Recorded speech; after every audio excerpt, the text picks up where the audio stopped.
Blade Runner is directed by Ridley Scott and stars Harrison Ford as Rick Deckard, who is a Blade Runner whose job is to hunt down other replicants that have escaped or disobeyed orders from their masters, which in this case, 4 replicants had escaped outer space and had landed into Earth, and Rick Deckard must kill them all before any possibilities of them harming anyone could happen. But as he goes on his mission, he soon discovers that all that these replicants want is to live. It's all that they want is to see their creator and gain more life. Basically wanting to live as long as any other human, as replicants are made to live less longer than the normal average person every day in this universe. And this also leads into a relationship with a replicant that starts to be romantic, and he's now questioning his own morals, his own purpose, in the mission at hand, which then leads to him becoming a rogue by the end of the film and eventually coming to terms with who he is, or at least who he might be.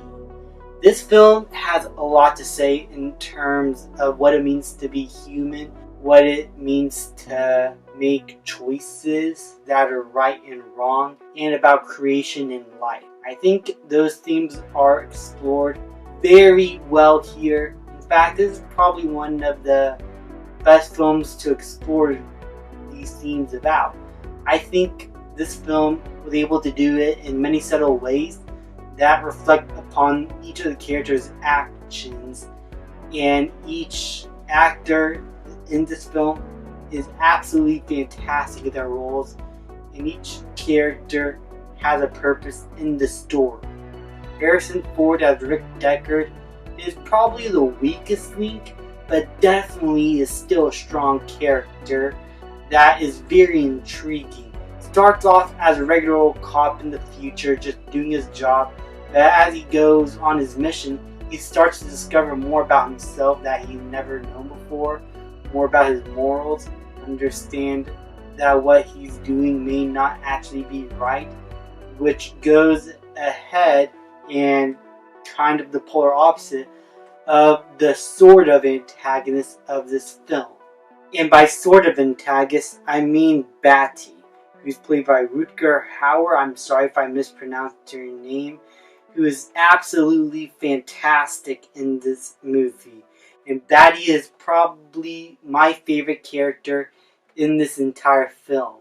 Because while his first few scenes does make him seem like a villain of the movie, the more we explore this character, the more we discover what his goals is and what he really is all about, and how much he cares for all the other replicants around him. You start to see that maybe the actual antagonist of the film is actually our main character himself. Sure, in face value, he's the main character. We're focused on him throughout the film. He's the one going on the mission and the one we're following throughout and seeing the choices he's making. But really the choices he makes, while not villainous, are sort of antagonistic and kind of what a villain would be doing in a movie like this if the roles were kind of reversed. As if he's the villain, he will be hunting down the hero who all he wants is to live a longer life with his friends and is willing to do whatever it takes to do so against a very evil corporation that doesn't care about actual life and basically made people to live less. That's a lot to take in for a character, especially like Batty, who basically by the end of the film showcases to everyone who he really is and that he could be more than just a simple slave, going against the programming and laws given to him, and just show everyone that he is capable of more even by the end of his own life. In which throughout the film, while he is again, just trying to find his creator, does end up killing quite a bit of people, basically showcasing that this is kind of what the creators are worried about if replicants are really out there, and they will just start killing people. But really, they're sending one of their own who is basically doing the same thing as a replicant, following orders, except willingly, since he is possibly not a replicant. But it's also what makes our main character interesting. That question whether or not he is a replicant, I think is better left unanswered, as it makes his morals and choices in the film make a lot more sense and just feel a lot more interesting, especially on an emotional level. I think these characters were able to showcase a whole lot of humanity and character, even though I can understand some criticisms with them, especially with the romance subplot with Harrison Ford and let me figure out her name. Rachel. I am so terrible with names, guys. Rachel and Rick kind of have like a weird relationship that I understand in concept, but I don't think it was quite as executed as well as they hoped. I think I would have preferred if they focused a little bit more time on that and for us to get to know these characters together. Though what we do get with them together is very beautiful. The movie also has constant flashbacks to Rick Deckard imagining of a unicorn. And then he had a unicorn on, and it's hinted that his memories could have been inserted by someone. Like, they're not real memories. Which then leads to the question of whether or not he is a replicant or not. As another character kind of mentions that by the end of the film.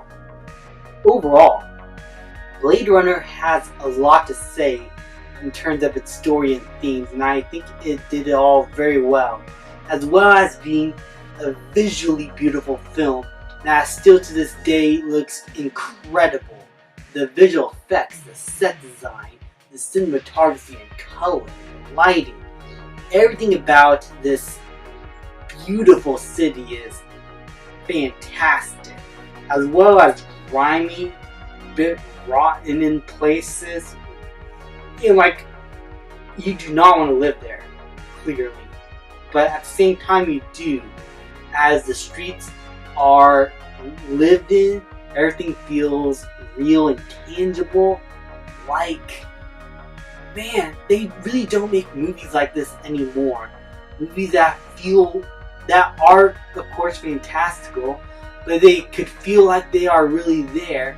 Now you could really get into these flying cars, go into these extravagant buildings and these different sets, look at these beautiful locations. It's just fantastic stuff, man. And Ridley Scott as a director was really good and directed this entire film beautifully, showcasing the entire city and landscape, exploring themes as well as he did.